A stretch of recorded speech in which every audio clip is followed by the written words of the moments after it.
Kako komentirate današnji dvig cen nekaterih osnovnih življenjskih potrebščin? To je rezultat divjega trga, po moje. Trgovci nekontrolirano in neupravičeno dvigujejo cene. Če to pogledate in primerjate, kako je s tem zunaj, v Avstriji, v Italiji, boste videli, da pri nas dejansko te cene divjajo in da divjajo neupravičeno. Vsaj procent podražitev je previsok. Absolutno. Ne vem, kaj bi rekla na vse to. Ravno kar prihajam iz trgovine in vidim, da se vse zelo podraža za nas delavce. Mislim, da je to katastrofa. Kvaliteta življenja se nam slabša, ne? Ker pa že cen proizvodov dela pa ne moramo dvigovati.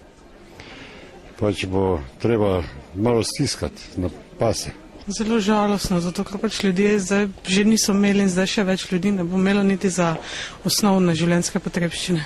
Ja, glede na doma, kakšne probleme imamo, ko žena skrbi, zato nimam ne vem kakega pregleda na tem, tako da ne bi imel komentarja glede tega. Ja, če se dviga cene živil, potem bi se mogle dvigniti tudi cene, plače.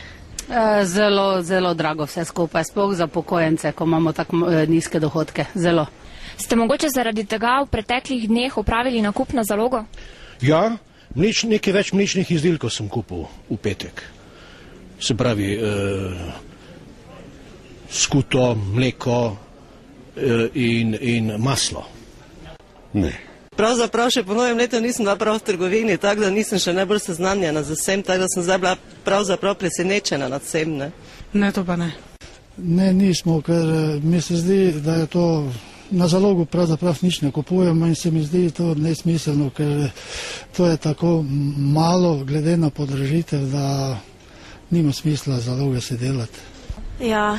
Ne.